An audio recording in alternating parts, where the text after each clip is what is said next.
tonight on the new drug to stop heroin. Chris. Sandy and Rafer, it sounds so unreal that at first many users don't believe it. The medicine is called Vivitrol. It's a monthly shot that costs more than $1,000 a pop, and it acts as a blocker inside your brain to keep you from getting buzzed on alcohol and heroin.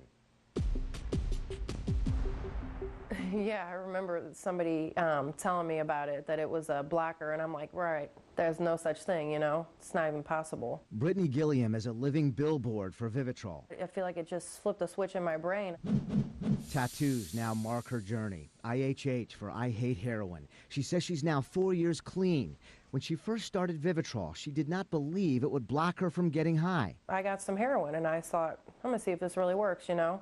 So I bought about 50 bucks worth, and I shot up and I didn't feel nothing. And I looked in the mirror though and my eyes changed. I didn't feel anything, so I thought, oh, well, that just wasn't enough, you know? So I went and bought, I think, $50 more and did that. And then I thought, I didn't feel it then, and then I thought, oh God, I better stop, because I had heard of people overdosing even though it's a blocker. That's when she says she stopped using heroin for good. Her nurse at the Center for Life Solutions says she warns every patient starting Vivitrol, heroin won't get them high, but it could still kill them. You just don't feel the euphoric feeling, but it's still in your body. So it can still slow down your respirations. You can still overdose. For Brittany, that failure to get high gave her the focus to work through her addiction. Brittany lets you know that there's hope.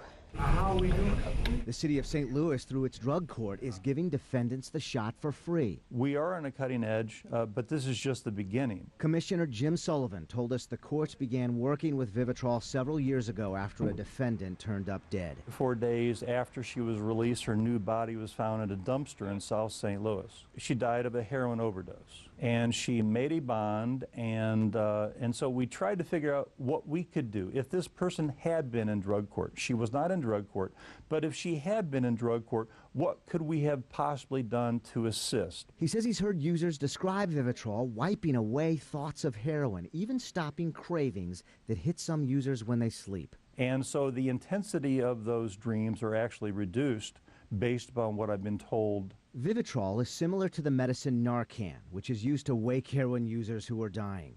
Narcan knocks the opiates out of the receptors in a user's brain. Vivitrol blocks the receptors.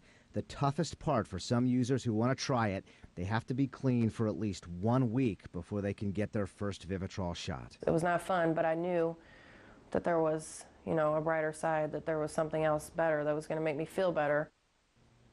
Some people wonder why you can't give a user Narcan and then immediately start them on Vivitrol. The problem is that Narcan puts a patient in immediate withdrawal, so the user will want to go right back out, get the heroin so they don't feel sick. So giving Vivitrol to a patient in withdrawal could lead to that person continuously shooting heroin until they die, almost like prescribing suicide. Yeah, Chris, this really is amazing. So who pays for Vivitrol for court defendants who are getting it free? In that St. Louis City court program, the manufacturer pays for that first shot, and then the health insurance programs pay for this shot, and Missouri has bought into this so much that the copay on a $1,000 shot is $2. $2. For the Missouri Medicaid. And it's life-saving for a lot of people. All right, Chris, thank you so much.